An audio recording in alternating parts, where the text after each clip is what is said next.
última aula de vocês ontem, tá no YouTube. Eu demorei um pouquinho para publicar essa semana, foi meio corrida, mas está lá. Eu vou publicar essa daqui assim que possível, acredito que no fim da terça-feira. Estou muito feliz de estar aqui com vocês. Vou tentar contar com vocês. Olha lá, agora ela apareceu. Vou tentar contar com vocês bastante para conversar sobre esse livro. Eu li ele há muitos anos atrás. Eu tentei ler ele de novo. Dessa vez eu não consegui ler ele inteiro de novo. Ele é um livro muito detalhado. E eu queria começar conversando com vocês sobre a importância de sermos detalhados. Mas eu vou contar com vocês para falar um pouquinho da experiência particular de vocês, as partes que vocês leram em específico, e eu vou tentar fazer 3 pontos em ordem crescente de importância. Um ponto sobre o determinismo, um ponto sobre isso que ele chama de reificação no texto, né? E um ponto mais geral sobre ideologia. Eu estou vendo a minha câmera um pouquinho embaçada. Vocês estão tendo a mesma impressão que eu? Como eu sou um pouquinho neurótico e não gosto de coisas mal feitas, eu vou pegar um paninho e tentar limpar a tela para ver se a gente consegue. Enquanto isso, eu queria ouvir vocês sobre o texto. Primeiras impressões, experiência, sensação. Me contem um pouquinho, como é que foi para vocês?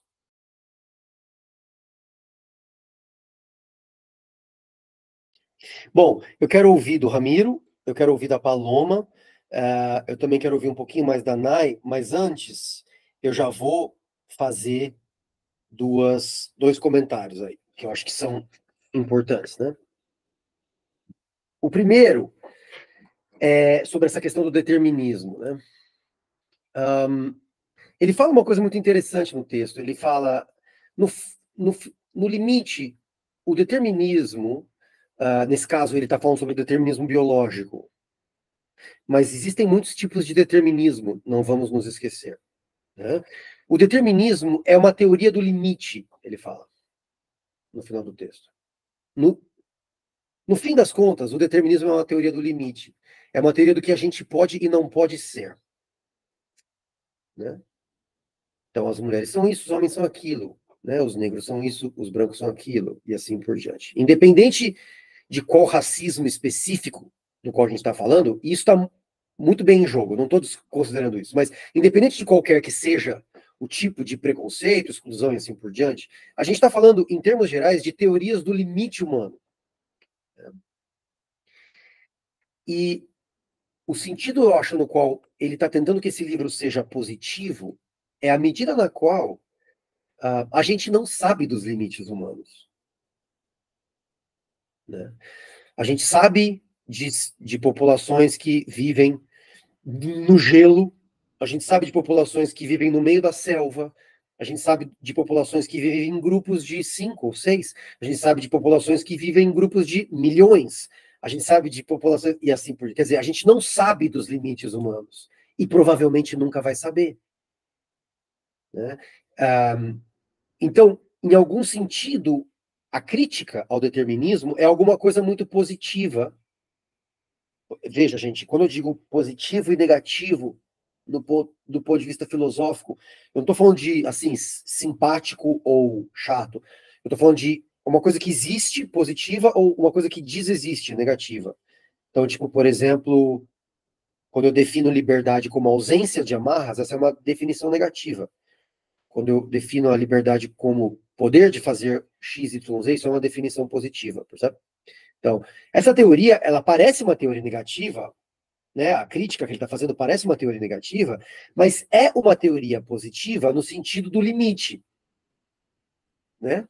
No sentido de colocar uma teoria do ser humano que não tem esse horizonte que acaba no limite, né? Então, independente de, por exemplo, você falou de gênero, né, de mulheres, mas mesmo a mulher é um limite, né? Eu estou dizendo isso porque a gente está vendo isso ser quebrado em todo o movimento LGBTQ dos últimos 20, 30 anos, cada vez mais em pauta pública isso, né? Colocando em questão justamente se é importante, é necessário, é valioso que a gente tenha essa delimitação tão clara entre gêneros, né?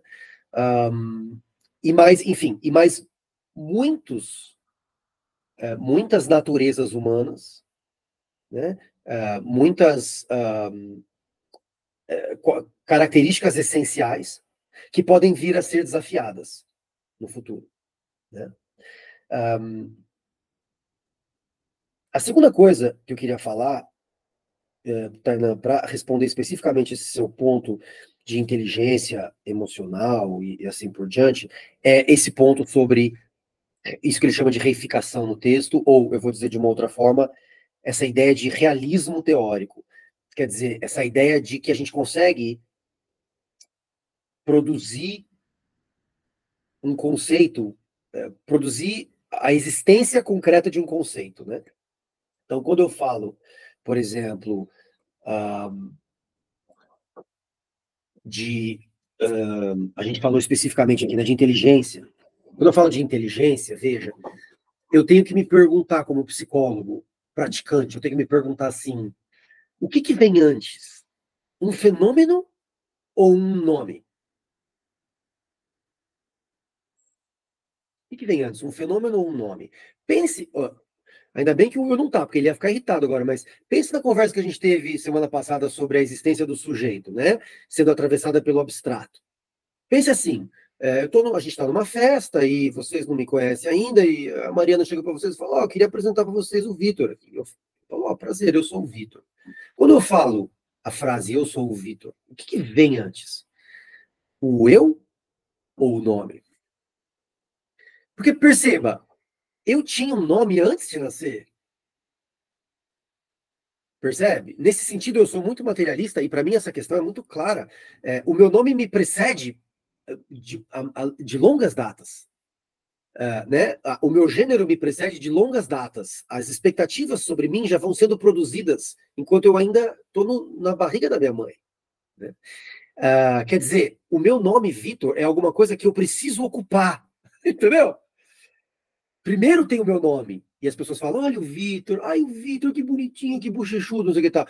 E aí eles vão falando outras coisas, tipo assim, ó, filho meu não faz isso, ou isso não é coisa de menina, ou isso não é coisa de menino, então a gente vai preenchendo o nosso nome, né? Agora, olha só que interessante.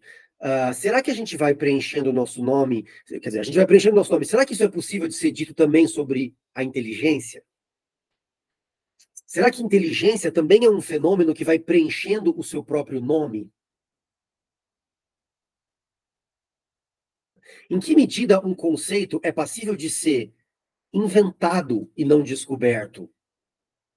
Entende a minha pergunta? É um problema sério. Pensem, por exemplo, não é um problema teórico, não é um problema filosófico, eu sempre vou voltar nesse ponto, tá? É um problema sério e prático sobre a atividade diária de vocês. Pensem, por exemplo, no problema de déficit de atenção. Esse é um conceito que foi descoberto, uma síndrome, uma doença, um fenômeno psíquico, ou um nome que teve que ser preenchido. Bom, temos diferentes interpretações sobre o assunto. Se você perguntar para muitos psicanalistas e psicólogos, eles vão te dizer, olha, o que aconteceu primeiro foi que as indústrias farmacêuticas tinham um tal remédio que não estava servindo para isso, mas podia servir para aquilo. E aí o DSM-5 logo em seguida foi lançado, a gente já saiu com esse, não sei o quê. E outras pessoas vão dizer que não, que déficit de atenção é uma característica da contemporaneidade, tem a ver com a relação das crianças com as redes sociais, com o TikTok, com todos os eletrônicos. O cérebro foi plástico e foi modificado de inúmeras formas pelas tecnologias e práticas sociais contemporâneas. E então a gente está vendo uma mudança nas formas de sofrimento e uma delas é déficit de atenção, precisa ter um remédio, precisa ter uma síndrome. Outras pessoas vão te dizer uma coisa completamente diferente, do tipo assim, tem alguma coisa cerebral, orgânica, que é déficit de falta de atenção. Talvez isso não tenha sido diagnosticado até hoje, mas agora está sendo. Que bom que essas coisas estão sendo reconhecidas, que bom que a gente está desenvolvendo remédios para isso. Então perceba, à medida na qual existe uma relação entre um nome de alguma coisa, tipo, por exemplo, déficit de atenção, e uma coisa concreta no mundo, tipo, por exemplo, os comportamentos de uma criança em sala de aula, é um negócio difícil de simplesmente reduzir a uma resposta simples. Agora, vamos levar esse negócio para a inteligência emocional, que foi o que a Tainá disse, né? Inteligência emocional escapa um dos problemas principais que o Stephen Jay Gould está levantando nesse livro, que é o fato de que a inteligência emocional não é uma medida única, né? Ela é uma medida multivetorial, em vez de uma medida numérica simples, que nem é o QI, por exemplo. Bom, muito bem. Só que ao mesmo tempo, veja, então a gente saiu desse aspecto da medição e da progressão, né, da quantificação, mas a gente ainda tem que lidar com o problema do realismo. Quero dizer assim, a gente está preenchendo o nome da coisa? Ou a coisa precisou mesmo ser dada um nome? Entendeu a minha pergunta? Essa é a pergunta que eu queria que vocês levassem, assim, para todas as aulas que vocês vão fazer a partir de agora em psicologia. Essa coisa precisava mesmo de um nome? Ou a gente está preenchendo um nome com alguma coisa? Eu vou começar a discussão, para ouvir vocês, eu vou começar a discussão da seguinte forma. Propondo a fórmula materialista básica, está nos livros do Marx, há mais de 130 anos, tá? Então isso não é teoria, assim, recente, tá? É uma coisa bem básica que qualquer acadêmico formado entende. E é uma brincadeirinha que o Marx faz com essa ideia de natureza humana, né, de determinismo. Ele fala assim, olha, se você é um cientista e você vai fazer uma pesquisa sobre a natureza humana e você só tem acesso a uma fábrica de carvão, você vai descobrir, a partir de todas as suas ferramentas científicas e estatísticas, que o ser humano tem as mãos cobertas de carvão. As mãos presas. E você vai descobrir que a natureza do ser humano é da natureza do ser humano asma. E você vai descobrir que a natureza do ser humano, e assim por diante. Todas as coisas que acontecem quando você está trabalhando numa fábrica de carvão. Ele está falando, é claro, sobre o capitalismo. Né? Quer dizer, se você só tem as condições de fazer uma pesquisa dentro do capitalismo, o que é o caso pelos últimos 300 anos, você não tem as condições para descobrir qual que é a natureza humana, porque você só tem as condições para descobrir qual que é a natureza desses seres humanos, dentro da fábrica de carvão. Certo? Então, veja, é muito difícil discutir essas coisas que na psicologia eles chamam de... Como é que chama essa disciplina no primeiro semestre? A gente me ajuda? PPB, Princípios Psicológicos Básicos. Isso, princípios psicológicos básicos, exatamente. Vocês aprendem inteligência, volição, memória. Quer dizer, a gente está falando sobre a fábrica de carvão, a gente não está falando sobre seres humanos. Né? E isso é importante, se não por nenhum outro motivo, pelo motivo básico de que a gente está falando de teorias do limite, que nem ele sugere no livro.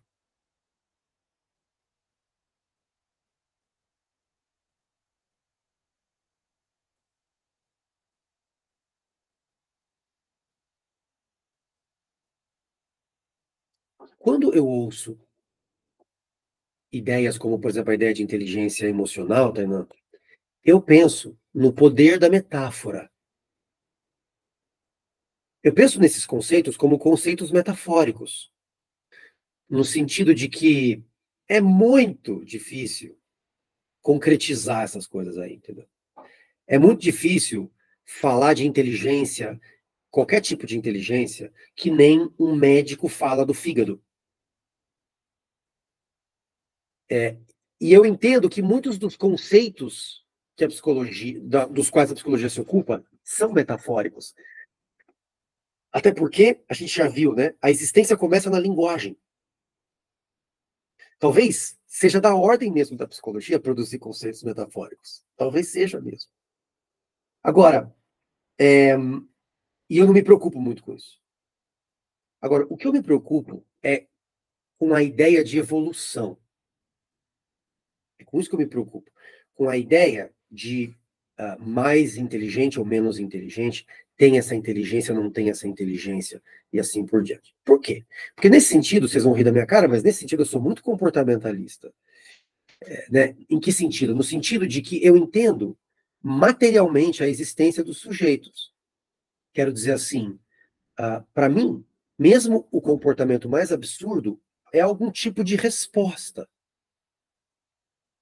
E que a grande maior parte dos meus comportamentos tem a ver com o jeito que eu aprendi a responder ao mundo. Né? Então, eu estou dizendo isso porque, veja, se você pegar um teste de QI e você aplicar esse teste de QI numa tribo indígena, por exemplo, você vai descobrir que os índios têm um QI muito baixo.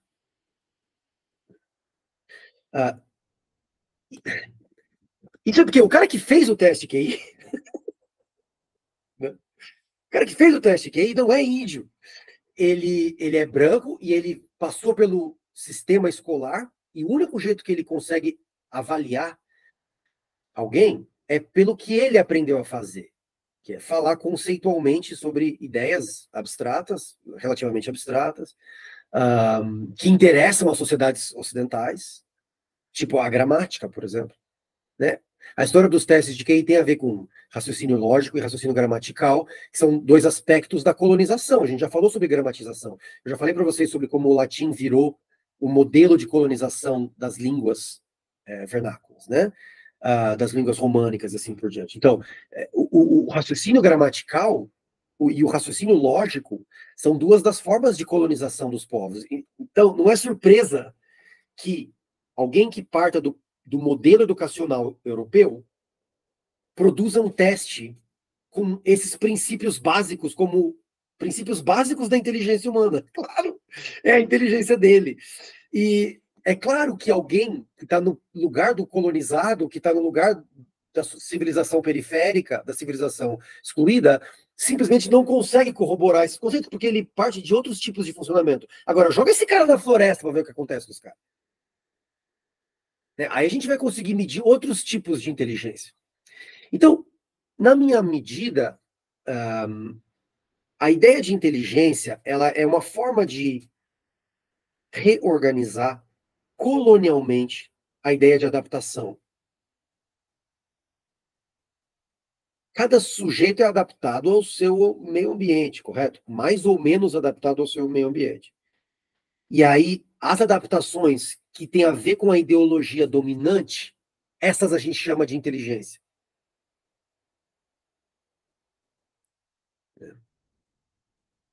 E sabe quando é que eu vejo isso frequentemente? Eu vejo isso frequentemente, e me digam se eu estou falando alguma coisa errada, tá? Porque eu sou homem, eu sou branco, então eu posso estar errando feio aqui. Mas eu vejo isso frequentemente quando eu ouço falar da mulher negra brava. Você sabe do que eu estou falando? Dessa coisa da mulher negra brava? Sabe da mulher negra que. Como é que é? O negócio do barraco? O negócio do descontrole, do. Ah, essa daí é louca. Sabe essa coisa? Eu fico pensando assim, mas escuta, amigo, você não teve que. Você não apanhou a cada ponto do percurso, sabe assim? A cada ponto do percurso. Você não sofreu preconceito a cada ponto do percurso, você não sofreu violência a cada ponto. Quer dizer assim, eu fico imaginando, né? Se todas as portas estivessem fechadas para mim, qual que seria o meu comportamento? Né? Então, mesmo isso que a gente chamaria de baixa inteligência emocional, por exemplo, me parece como um tipo específico de racismo. E é engraçado porque a Mariana me perguntou, e aí eu vou complementar essa teoria marxista dizendo o seguinte: a Mariana me perguntou outro dia como que a gente definiria racismo, tipo, conceitualmente mesmo. E eu estava pensando em como responder isso, eu estava falando, então, você sabe que racismo, porque eu não quero definir isso subjetivamente, entende? Eu não quero definir como um sentimento. eu gostaria de definir o racismo como uma experiência uma das experiências multidimensionais de organização das classes, que é o que é mesmo o racismo. Né? É por isso que tem cotas, porque a gente reconhece, quem estudou isso reconhece, que raça é uma das dimensões de classe. E estou dizendo isso para adicionar para a conversa sobre inteligência a ideia de que inteligência também é uma forma, que nem a educação, de distinguir classe. Estava contando para o pessoal que chegou cedo, tá vendo, Ézio? Tá vendo? Tem que chegar cedo. Estava contando para o pessoal que chegou cedo que eu estava dando uma aula hoje de manhã num curso de pós-graduação para professoras de ensino público. E esse pessoal, gente, eles são sofridos, eles não são tipo o mestrado e doutorado lá na Unicamp, entendeu? Jovens, intelectuais, não. Eles são o pessoal lá do interior, que depois de muitos anos conseguiu pagar uma pós, é particular e tal. E elas todas estavam me chamando de senhor. E eu estava rindo, né, de judiação. Eu sou meio exagerado às vezes. Eu estava rindo, eu e a Bianca, né, quando eles falavam senhor, não sei o quê. E eu e a Bianca, que é a professora delas, rindo. Eu estava explicando para elas que a gente não fala nesses termos. Mas esses termos deixam claro o que está acontecendo. Um cara mais novo que elas, um cara com menos experiência de sala de aula que elas, falando para elas sobre sala de aula e elas me chamam de doutora, entendeu? Quer dizer, está internalizada essa diferença. E se você perguntar para elas qual que é a diferença, eu te prometo que elas vão responder. O cara é muito inteligente.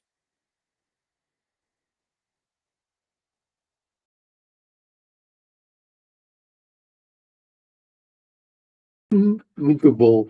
Então, duas coisas, né? Primeiro, é engraçado esse jeito que você falou, né? Porque eu lembro que quando eu li na idade de vocês. Bom, primeiro assim, 3 pontos. Primeiro assim, que orgulho de vocês de estarem lendo essas coisas e discutindo com tanta desenvoltura essas ideias. Eu fico muito, muito feliz de ouvir vocês. Estou muito, muito feliz que a gente montou esse curso. Quero continuar fazendo. Segundo, uma coisa que eu lembro de sentir quando eu li esse texto com a idade de vocês é tipo assim, nossa, que coincidência, né? Que ao longo dos séculos, os europeus descobrem através de várias ciências diferentes, né, da eugenia, da craniometria, enfim, todas essas dos testes de QI, que os negros têm inteligência inferior, que as mulheres têm. Que coincidência engraçada, né? Deve ser, porque é mesmo. Né? Quer dizer, qualquer pessoa olhando de longe percebe o fio comum aí, né? Do que está acontecendo. Segunda coisa que você me lembrou, segunda coisa que você me lembrou foi da importância de fazer ciência com especificidades. Ele fala isso na introdução. Ele fala, olha, vai parecer um pouquinho extenso e um pouquinho exagerado o quanto que eu estou analisando dados aqui. Mas é nos dados que o preconceito aparece. E não é quando o cara está fazendo fraude, como no caso do Sybil Burt, por exemplo. É quando o cara realmente acha que ele está fazendo ciência que o preconceito aparece nos dados. E essa coisa é difícil de entender. A maioria dos psicólogos não entende, e é por isso que eu preciso de vocês aqui, e eu preciso que vocês levem isso. Que é assim, a maioria dos psicólogos não entende que os números não dizem nada. Você faz, número é que nem madeira, você faz o que você quiser com aquilo, entende? Você pode construir uma casa, você pode construir uma arma, você pode construir o que você quiser com aquilo, você monta do jeito que você quiser. A ideia de que os números revelam a realidade é a pura inocência do cientista.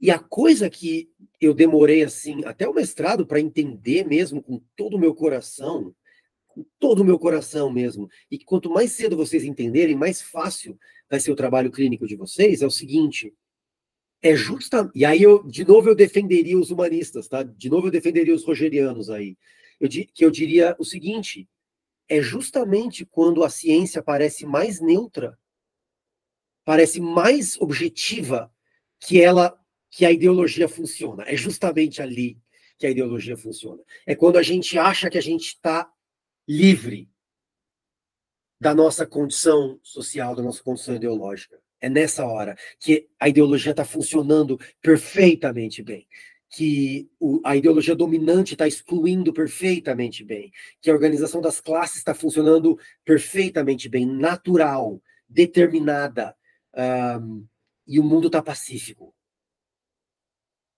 É justamente na neutralidade da ciência. Ézio, fale, queridão.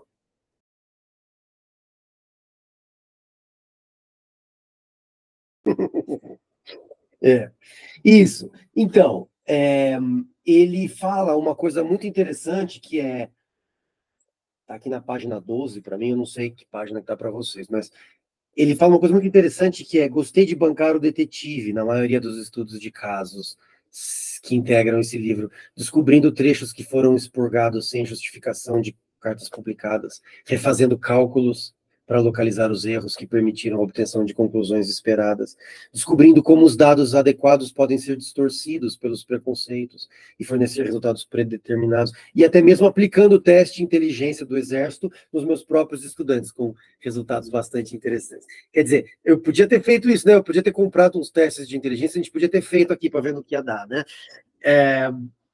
Mas veja, o que eu acho interessante é assim, essa ideia de que, para a gente ser cientista, a gente tem que se debruçar sobre minúcias, né? Vou dar um exemplo que eu estou falando. Quando eu analisei o algoritmo do arquivo do Google, o Google tem uma forma de ranquear páginas, né? Eles chamavam de PageRank antigamente. E o PageRank era um algoritmo mais ou menos simples que determinava a ordem de uma página baseada o algoritmo era mais ou menos o seguinte: a quantidade de vezes que a página é referida por outras páginas, dividido numa razão pela quantidade de páginas que esse site refere. Então é tipo assim, quanto mais sites se referem àquele site, mais alto ele sobe. Quanto mais sites ele refere dentro dele, mais ele desce. A presunção aí sendo, você ia chegar nele de qualquer jeito, então eu já vou pôr ele no topo, entendeu? Porque tá todo mundo mandando para ele. Entendeu essa lógica?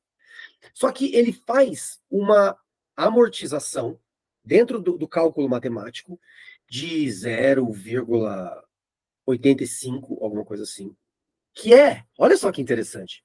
Isso foi o Sergey Brin que escreveu, tá? Foi um cara que escreveu, que é o seguinte: tudo bem, isso funcionaria se fosse uma máquina, mas os seres humanos perdem a atenção no meio do caminho. Eles mudam de ideia do que eles queriam procurar.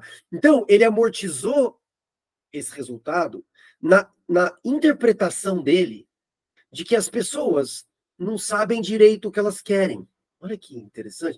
Quer dizer, um programador, na pura espontânea epistemologia da ação humana, entendeu? Ele criou isso na cabeça dele, ele não estudou psicologia, nada. Na pura espontânea epistemologia da ação humana, ele presumiu um certo tipo de comportamento e descreveu isso matematicamente. Virou uma fórmula que determinou os próximos 3 décadas da vida humana, entendeu? Porque tudo que você procurou desde então foi atravessado por essa fórmula. Hoje em dia, claro, o PageRank não é mais uma fórmula algorítmica, é um monstro indescritível matemático, mas para explicar para vocês assim, veja, o preconceito está dentro da matemática. As nossas presunções sobre como um ser humano funciona estão dentro dos cálculos e das premissas mais neutras. Estão dentro do código, estão dentro da matemática, estão dentro da lógica. E entender esse fato fundamental desmonta o edifício da psicometria, entende? Você tem que ir achar o preconceito e a ideologia dominante nos detalhes, nas coisas pequenas, nas fórmulas. É isso que define um cientista. Alguém que esteja disposto a achar a coisa grande na coisa ínfima. Estou dizendo isso porque alguns de vocês se interessam por serem cientistas. E para vocês serem cientistas, vocês vão ter que se acostumar com a ideia de que a gente não escreve uma tese sobre a luta de classe, entendeu? Ou o futuro da humanidade. Não, a gente escreve uma tese sobre uma fórmula que eu encontrei num texto de um cara de 1850. E aí dessa fórmula a gente deriva a verdade do mundo. Todas as grandes verdades do mundo foram encontradas nos lapsos. Eu não sei dizer isso sem ser psicanalista. Nos atos falhos. Entende? As verdades do mundo estão no ato falho. Paloma.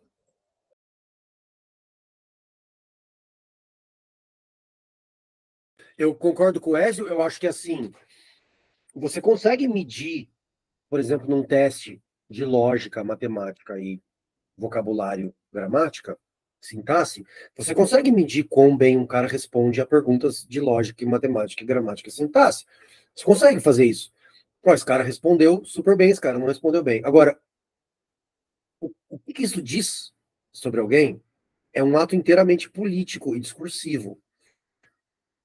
E, inclusive, né, eu estava falando sobre índio, eu falei assim, joga esse cara na mata. Mas, por exemplo, é um exemplo bobo, né? Mas a gente estava num evento um tempo atrás, a Solange estava contando sobre uma conversa que ela teve com uma acadêmica, né? Que era, eu não lembro de que civilização que ela era, mas era de algum povo indígena ali da região de Santa Catarina. E ela estava falando sobre memória. E ela estava falando, eu vou começar a publicar isso. É porque a gente está gravando tudo isso na forma de podcast. Então sigam no podcast que eu vou começar a publicar agora. Ela estava falando sobre o fato de que o povo indígena, porque eles não têm arquivo escrito, né? Então, ela estava contando que o povo indígena é responsável pela memória do seu povo. Tipo, eles vivem como responsáveis pela civilização deles. Ninguém tá liberado de lembrar por todos. Olha que interessante. Porque é assim que eles transmitem as suas formas de sobrevivência, de cultura, de significação do mundo. Então veja, como que a gente chama essa inteligência? Eu estou descrevendo para vocês um negócio que é totalmente alienígena à nossa experiência. A gente vive, inclusive, de todas as formas de alienação ao nosso próprio arquivo, né? A gente vive, inclusive, pela garantia de que a gente não sabe, e graças a Deus. Tipo assim, por exemplo, quando você entra num prédio, você não tem que saber como aquele prédio é construído. Você dá graças a Deus que você não tem que saber. Alguém sabe. Não é isso? Quando você passa por uma ponte, você não precisa saber como a ponte segura. Ela segura. Alguém sabe que ela segura. Né? Quando você vai para o médico, você não precisa entrar em discussões sobre se você podia ficar pelado na frente dele, de perna aberta ou não. Tá sabido que isso é uma coisa normalizada. Quer dizer, a gente vive da nossa alienação em relação ao saber do nosso povo. Né? O índio não funciona assim. Ele está o tempo inteiro tendo que entrar em contato com a memória do seu povo para significar o mundo, para contar suas histórias, porque não tem arquivos separados, eles não têm uma biblioteca, não tem grupos independentes de formação, entende? Eles estão sendo formados ali nas aldeias para as práticas sociais que aquele lugar exige. Então, veja, eu estou tentando descrever uma inteligência para vocês que na nossa civilização a gente chamaria de loucura. E que para eles é uma necessidade adaptativa da civilização na qual eles vivem, entendeu? Então, perceba, a ideia de inteligência, eu diria assim, a inteligência é a descrição de certos comportamentos muito específicos da nossa civilização. Eu sempre fui, durante a minha vida jovem, hoje em dia, no entanto, né, que eu tô caído, Mariana pegou no caminho para baixo, mas quando eu era jovem, todo mundo falava, nossa, o Vitor é tão inteligente, o Vitor é tão inteligente, aquela coisa, né? Quer dizer, mas o que é o Vitor é tão inteligente? O que é isso? É a descrição de certos tipos de comportamento. Tipo, ele encadeia as palavras bem, ele é bom com a linguagem, ele tem desenvoltura com certos conceitos abstratos, e assim por diante. Né? A gente está descrevendo certos tipos específicos de comportamento. Se você quer dizer que eu sou inteligente, tudo bem, isso é verdade, quando você está dizendo desses comportamentos, né? Eu tenho mesmo esse treino, Paloma, mas eu diria que a palavra inteligência é uma palavra muito perigosa. Porque, que nem o Ezio sugeriu, ela traz consigo toda essa carga que você estava descrevendo, que não tem nada a ver com a minha capacidade de fazer uma tarefa ou outra, e tem tudo a ver com os séculos de trabalho de exclusão e violência simbólica sistemática contra as classes, contra a classe trabalhadora, contra as classes periféricas e assim por diante. Então, se você me perguntasse assim, se inteligência existe, eu te diria assim, existe, mas não é alguma coisa que acontece no ser humano. Inteligência é um discurso, é uma prática social, que nem loucura é uma prática social. É uma coisa que acontece no cérebro de um ser humano, inteligência? Não. Cada cérebro é um cérebro, cada cérebro se adaptou a fazer as coisas que ele precisou fazer, né? Cada cérebro não, desculpa, cada corpo se adaptou a fazer as coisas que precisa fazer para viver na vida, né? Cada corpo. Então, não é uma coisa que existe no cérebro, mas é uma coisa que existe, é um discurso, é uma prática social de exclusão, é uma forma de violência sistematizada e assim por diante. Inclusive, falar que inteligência está no cérebro é uma ideologia, né? É ato falho meu aqui.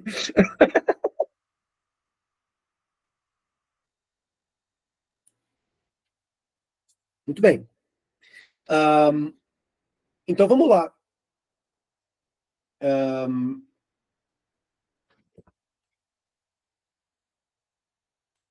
Eu queria ouvir um pouquinho as histórias de vocês, mas antes disso, quer dizer, o que mais que vocês leram, né? Acho que o Ramiro caiu, ele não contou ainda o que ele leu. Também queria ouvir um pouquinho mais de o que todo mundo lembra, o que todo mundo quer comentar. Agora, eu queria só fazer um comentário antes disso, que é o seguinte. Esse hábito, vocês devem ter percebido, né? Esse hábito que ele está descrevendo de produzir o determinado. Porque a gente está falando de discursos. Não sei se ficou claro isso. A gente está falando de discursos, né? A gente não está falando de características biológicas, a gente não está falando de características cerebrais ou neurológicas, a gente está falando de discursos, de práticas sociais. É por isso que essa conversa é extremamente Foucaultiana, que nem salientou a Tainá, né? Porque a gente está falando de dispositivos, né? Eu não sei se vocês perceberam, mas ele deixou claro que esses dispositivos não são propriedade ou exclusividade da ciência. Ele dá o exemplo de Sócrates, é a primeira coisa que ele fala no livro. Ele fala, Sócrates propôs uma ideia, um diálogo, um dos diálogos dele, né? Que era aquela ideia das castas, né? Só que, claro, ele fala, a grande diferença é que Sócrates sabia que ele estava mentindo. Enquanto que o professor de vocês de psicometria não sabe que está mentindo. Né? Ele acredita naquilo com todo o coração dele. Né? Ele diz uma coisa que ficou muito comigo e eu queria retomar aqui com vocês. Vocês com certeza leram. Mas ele fala: o que me inspirou a escrever esse livro foi o fato de que o determinismo biológico está crescendo em popularidade. Como sempre acontece em tempos de retrocesso político. Eu falei, ele está falando da gente.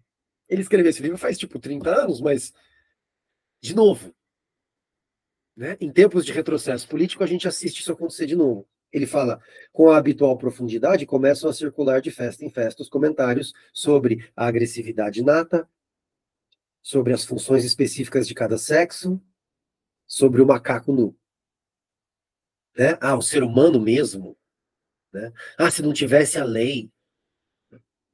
Milhões de pessoas estão começando a suspeitar que seus preconceitos sociais são, afinal de contas, fatos científicos.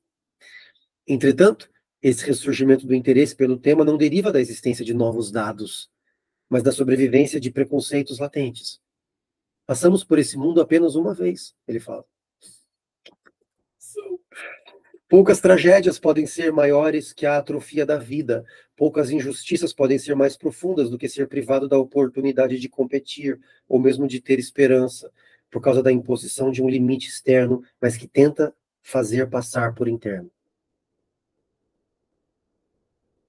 Então, vou contar uma história para vocês, que eu li esse trechinho para contar uma história para vocês. Eu já contei talvez não para Tainan, talvez não para Nayara, mas eu já contei para a maioria de vocês. Mas quando eu comecei a dar aula na Unicamp, você tem que dar aula, né, para virar doutor. Quando eu comecei a dar aula na Unicamp, eu dei aula para uma turma de fonoaudiologia. E os fonoaudiólogos, eles precisam estudar discurso. E eu comecei com o texto do Peixê. E vocês devem já ter sacado que ler Peixê não é fácil, né? Mas não tem problema, você está na Unicamp, o negócio é pancada. Falei, olha, leia era um texto curto, 10, 15 páginas. Falei, leia o texto, semana que vem a gente conversa sobre o texto, não se preocupem. Chegou no dia seguinte, na aula seguinte, e eu cheguei super empolgado. Eu amo falar de Peixê. Eu cheguei super empolgado e provoquei, que nem eu faço com vocês. E aí, o que vocês leram? O que vocês gostaram? Falem um pouquinho, como é que foi a experiência de vocês. Não tem problema, fala qualquer coisa. Silêncio. Aí levantou a mão, finalmente, sabe a líder da panelinha? Sabe aquela bonitinha que fica no meio, assim, E ela falou assim, professor, esse texto não é pra gente. E eu lembro de sentir meu coração partindo, assim. Quer dizer, alguma coisa, assim, no fundo da educação dessa pessoa, ensinou para ela que ela não tem, entende? Entende? Tem um país que ela não pode visitar.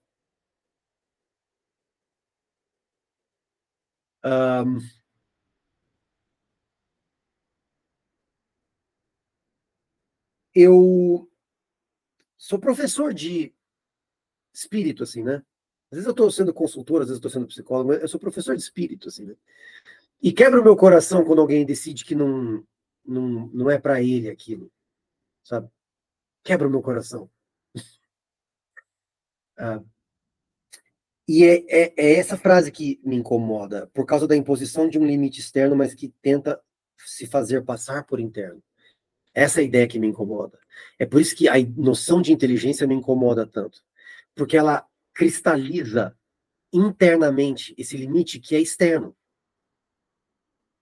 Não estou dizendo que o ser humano é sem limites. Não estou dizendo isso. Todos nós temos os nossos limites. E é bom que a gente tenha os nossos limites. E é bom que a gente sofra e não consiga tudo. Mas me machuca profundamente a ideia de que alguém nasce e vive a vida com a ideia de que ela não tem direito de saber, ou conversar, ou criticar. Não é do reino dela. E quando você é doutor, essa experiência piora, gente. Alguns de vocês aí vão fazer doutorado, mestrado, doutorado. E essa experiência piora. Quando você vira psicólogo, essa experiência piora. As pessoas se distanciam mais de você. Quando você põe aquele jaleco. Vocês já foram no CAPS? Já colocaram o jaleco? Doutor. Ah, doutor.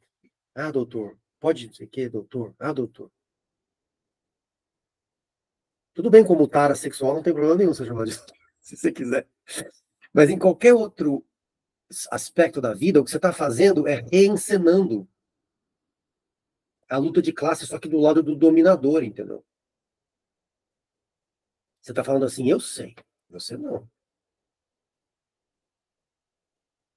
E eu sei, você não, também é dizer, você é sujeito a todas as práticas que eu produzo. E eu estou falando aqui, por exemplo, dos inúmeros experimentos científicos que foram feitos nos corpos negros, por exemplo. Eu estou falando do mau caso de aspectos da saúde pública, por exemplo, com certos corpos. Eu estou falando, enfim, da série de procedimentos que são feitos na base dessa distinção de quem sabe e de quem não sabe. De quem pode falar, de quem não pode. Ou, vou dizer bem claramente, para ficar claro a nossa conversa aqui, de quem é inteligente e quem não é. Por que eu sou doutor? Ah, o Vitor é inteligente, ele fez doutorado.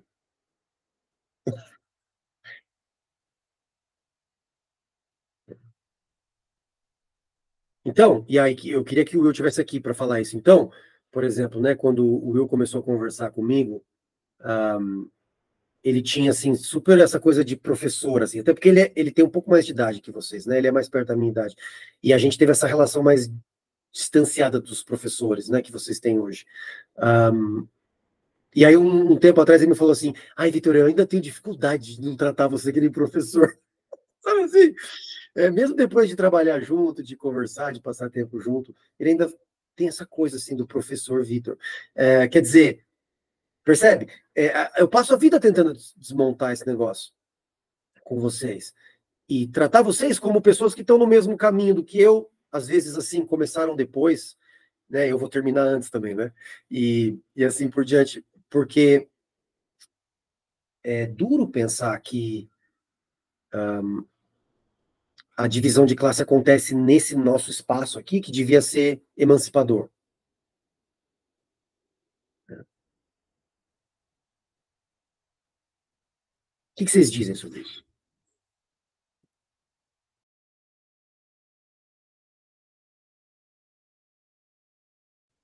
É. Então, e vocês vão ser psicólogos, né? Então a pergunta seria assim: o que essa discussão rende para psicólogos? Quer dizer, qual que é a diferença que faz para um psicólogo que está atendendo na clínica? Qual que é a diferença que faz para um psicólogo que está atendendo na escola? Qual que é a diferença que faz para um psicólogo que está atendendo na empresa, na organização? Qual que é a diferença que faz?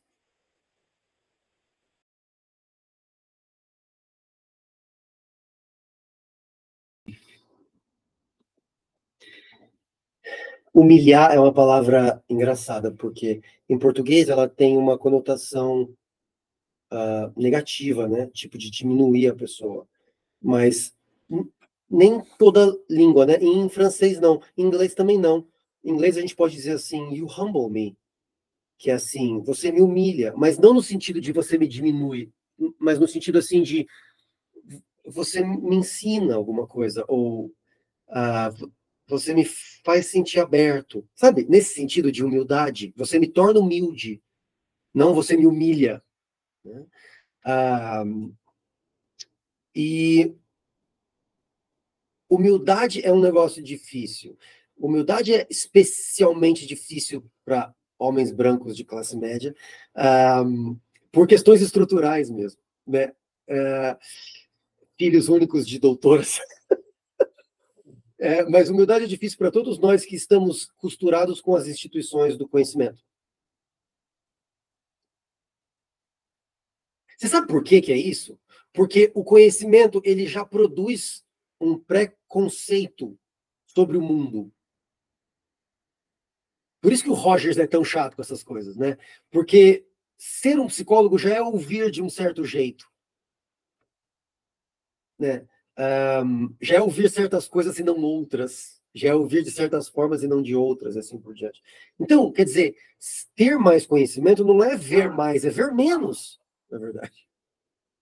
Né? É ver cada vez mais focado, é ver cada vez mais específico, é ver mais cada vez mais estruturado. Quem vê mais são as crianças, que sempre nos surpreendem com o que elas veem e dizem e sentem. Então, minha mãe estava certa, no fim das contas. A gente realmente tem muito a aprender. Mariana tem toda a razão sobre isso. A busca por domínio. Vocês lembram daquele filme do Anthony Hopkins? Que ele é um antropólogo e ele vai preso porque ele matou aquele povo na floresta? E eu que pus aquele filme na grade de vocês. Ele fala sobre domínio. Ele fala sobre a necessidade do homem de domínio. Né? Ele não compara assim os seres humanos e os outros animais, ele compara os homens que precisam de domínio com todas as outras formas de vida, inclusive os povos que não precisam de domínio, né, que viviam em paz com o mundo. Essa necessidade de domínio, ela aparece na nossa vontade por conhecimento também, né? Ela aparece na nossa vontade por performance, por falar mais, por falar bem, por mandar bem. O cara lacrou, a gente fala, né? Eu não falo isso, porque fica ridículo eu falando, mas enfim, se fala isso, né? E essa coisa da humildade é difícil de achar. É difícil de não saber, né, sobre o outro. Um teste de inteligência é um jeito de saber sobre o outro sem ele precisar abrir a boca. É um jeito de saber sobre o outro sem ele precisar falar nada para você. Né? Me dê informações sobre você sem eu precisar te conhecer.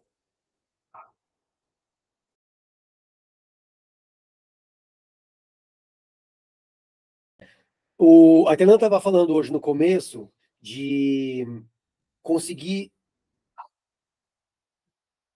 a coragem de conversar sobre essas coisas, né? É difícil conseguir a coragem de conversar sobre essas coisas, né? E quando a gente começa a estudar, a gente começa a desenvolver um pouquinho dessa coragem de conversar sobre as coisas. Eu diria assim, Ezio, nesses casos, quando eu vejo esse tipo de coisa, eu fico achando que é hora de ir para o ataque e não para a defesa. Então, eu não ficaria respondendo sobre se é ciência ou não. Eu falaria assim: escuta, você quer alguém tratando a sua filha ou seu filho na base de testes automatizados? Ou você quer alguém conversando com a pessoa, escutando essa pessoa que é o seu filho, a sua filha, tentando ver o que está acontecendo com ela? Escuta, você não entende que essa forma de organização das sociedades é uma forma de exclusão e de violência, como é praticada há centenas de anos? Escuta, você não vê a relação entre essas práticas sociais, esses discursos e as atividades dos fascismos que apareceram no século XX? Escuta, e assim por diante. Quer dizer, a gente não tem que ficar se defendendo, porque a nossa prática não está sob ataque. Eu atendo quem eu quiser, eu dou para quem eu quiser, você que se foda. Eu não tenho que me defender. O que eu tenho que fazer é colocar em questão as coisas que estão funcionando como premissa. Escuta, você quer que eu trate um ser humano do mesmo jeito que você trata uma quantidade de cimento ou uma medida florestal ou uma... Que porra de prática humana e assim, ou seja, eu acho que nessas horas a gente tem que ir pro ataque, entendeu?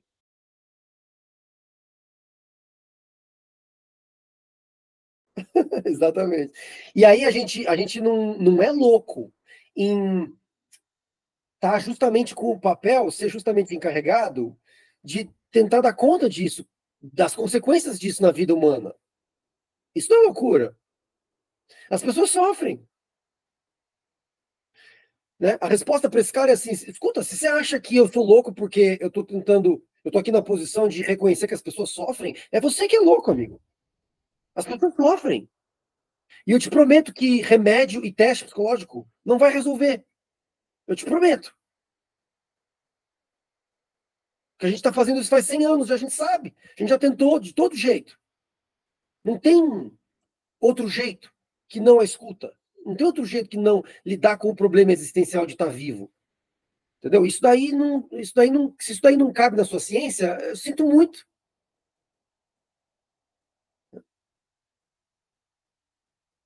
Então, eu acho que nessas horas a gente tem que ir pro ataque. O Ezio tá com uma aranha atrás dele. Agora que eu tô vendo, tem umas 50 mulheres com pouca roupa atrás dele. Então, eu acho que nessas horas a gente tem que ir pro ataque, entendeu? E eu não tenho mais paciência para ficar me defendendo. Até porque eu não me sinto mais atacado, faz uns anos já. Eu acho que a gente se sente muito atacado quando a gente está na faculdade. Eu entendo vocês. Mas aos poucos isso vai perdendo a força. Porque você vai trabalhando, sabe? Aí você vai percebendo que esses ataques eram fictícios.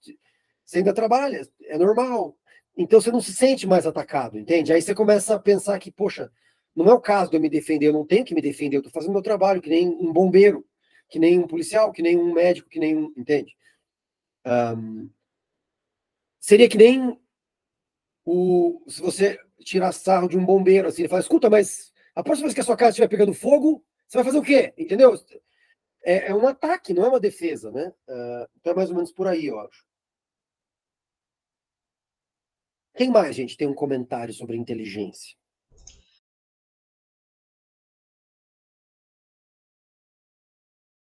Eu vou ler um negócio de novo, que eu vou ler de novo, tá? Porque eu sei que eu já li, mas eu vou ler de novo porque a gente sempre precisa ouvir isso daqui. Peixe. Desse ponto, ele está falando sobre o discurso, sobre os discursos revolucionários. Tá? Você estava falando para que serve o Foucault, né? Ele veio aqui, jogou a bomba e largou. Olha só o que ele fala, o Peixe. Ele fala o seguinte: desse ponto de vista, toda a genealogia das formas do discurso revolucionário supõe, primeiramente, que se faça retorno aos pontos de resistência e de revolta que se incumbam sob a dominação ideológica.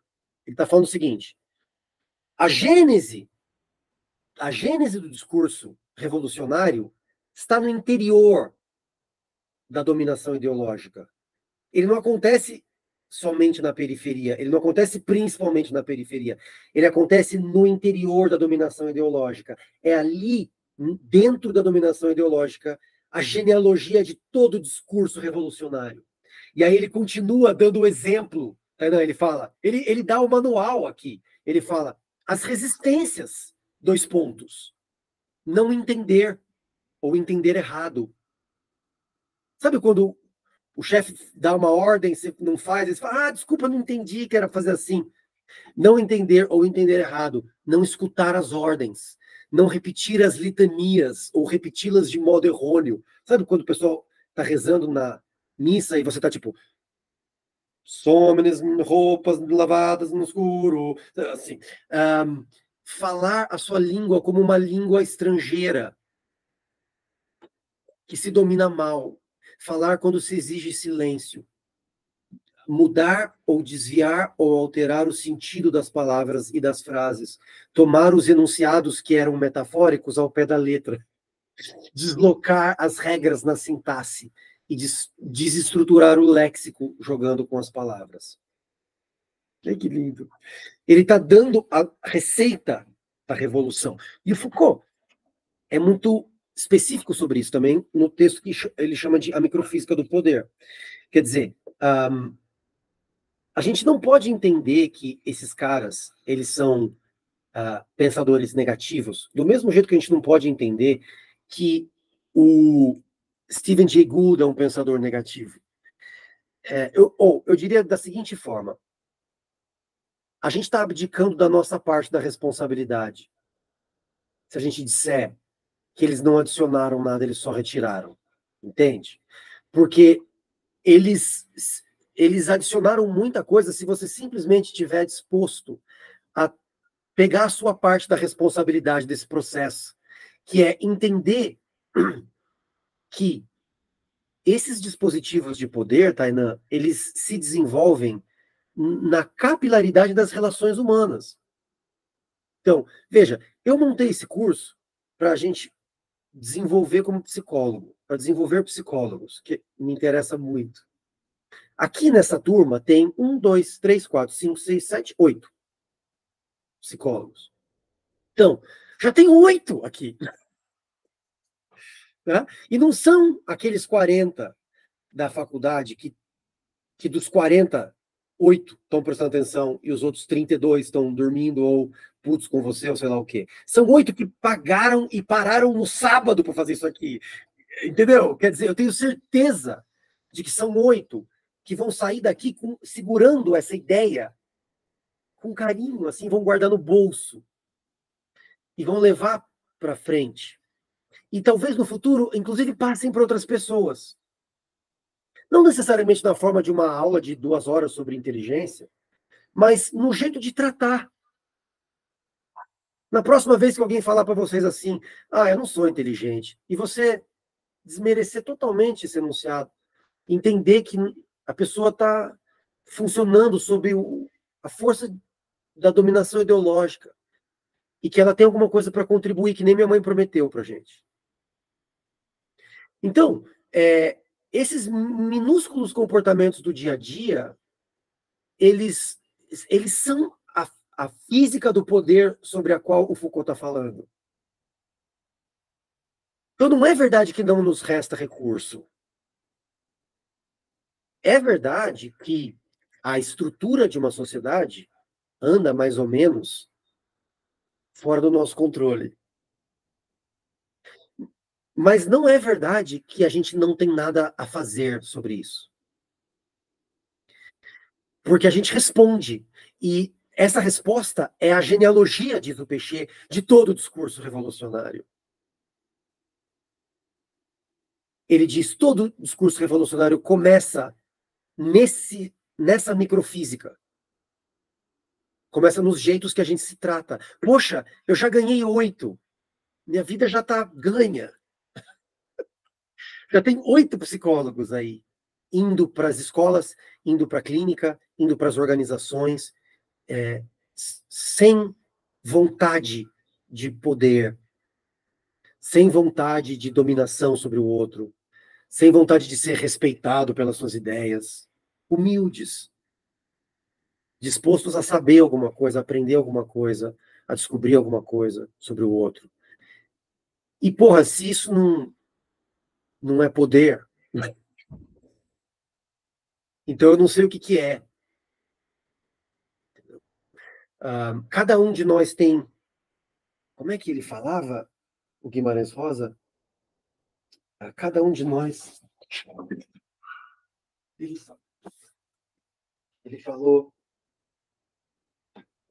falou assim: cada um de nós tem o seu pedaço no Pico do Cauê. Quer dizer, essa cidade é de todos nós.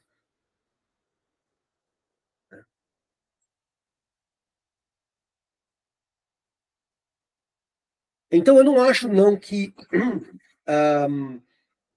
a teoria e a crítica é negativa. Eu só acho que ela exige mais de nós do que uma proposta positiva sobre o universo. Eu acho que ela é menos pedagógica, tipo, as coisas são assim, e ela é mais política, no sentido de as coisas não eram como a gente imaginava. O que a gente vai fazer a respeito disso? Eu acho que as propostas do Foucault, as propostas do Peixe, em muitos sentidos as propostas do Rancière, são propostas que colocam essa pergunta para a gente. Olha, o mundo não é como a gente imaginava. O que a gente vai fazer sobre isso?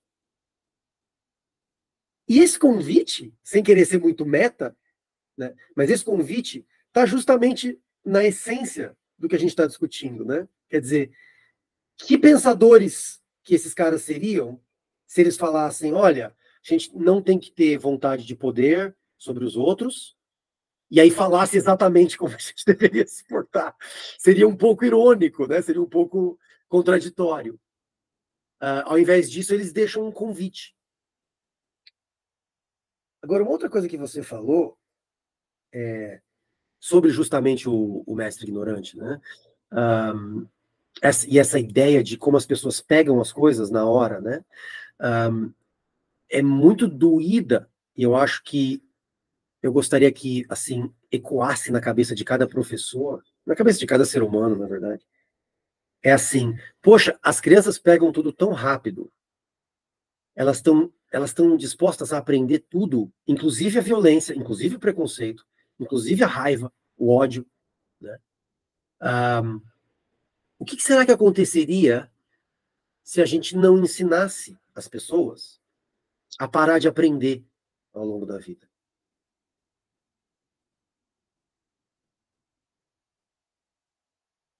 Que tipo de humanidade a gente teria? Eu não sei se eu faço sentido quando eu falo isso, vocês me dizem, tá? Mas eu tenho a impressão, às vezes, você encontra alguém, uma outra pessoa, que nem estava falando sobre as suas conversas com a Nayara. Você encontra alguém que você percebe assim, eu ainda posso aprender. Tipo, esse espaço ainda é infantil. Tipo, a gente ainda pode falar coisas e ouvir respostas e ver o que acontece. Tipo, não tenho medo do que vão achar ou da minha performance ou, né? Esse momento aqui é um momento humilde, you humble me, né? É um momento de aprendizado. Você encontra essas pessoas às vezes na vida, assim, você tromba com elas às vezes na rua. E esses encontros são raros, porque na maior parte do tempo você está no trabalho que tem a sua própria dinâmica de poder, onde certa performance é exigida, ou na escola, onde tem uma outra dinâmica de poder e certa performance é exigida, ou na família, onde a gente raramente vivencia essa experiência. Mas às vezes a gente tromba com alguém e sente assim, nossa, tá rolando uma conversa aqui, nossa, tá rolando um momento aqui. e a gente aprende livremente. E eu lembro de ter tido uma aula sobre esse texto do Rancière e pensar assim, nossa, e se a gente tivesse essas experiências todo dia? E se as nossas instituições fossem montadas assim? Bom, eu não sei se as instituições podem ser montadas assim, eu acho que não, mas eu sei que essas instituições são recheadas de seres humanos e um, pessoas como vocês. E nesse caso, eu diria assim, a gente pode caminhar nessa direção. O mestre ignorante do Rancière. Economizou 50. Muito bom. Muito bem, gente. Bom, eu peço desculpas, porque como a gente teve aquela quebra lá de feriado, eu não consegui manter aquele ritmo de explicar um texto para depois lermos. Mas esse próximo texto a gente vai precisar de 1h30 para ver ele, que é todo mundo olhe para a câmera da Nayara. O normal e o patológico, daquele bêbado lá. Então, eu vou fazer o seguinte, eu vou pedir para vocês uma leitura prévia, de alguma forma de leitura prévia. A gente trabalha com ele semana que vem, e na semana seguinte, a gente ainda continua mais um tanto, assim a gente retoma o ritmo quebrado. Naya, fala, querida. Tem o PDF também, se precisar. Aí, tem o PDF também. Se eu não achar aqui, eu peço para você. Tá? A gente coloca na sala. Então tá bom, gente. Muito obrigado pela conversa de hoje, viu? Gostei muito de conversar com vocês. Se vocês tiverem alguma dúvida, algum problema, alguma reclamação, alguma sugestão para a gente melhorar a nossa dinâmica, por favor, avisem. Tá?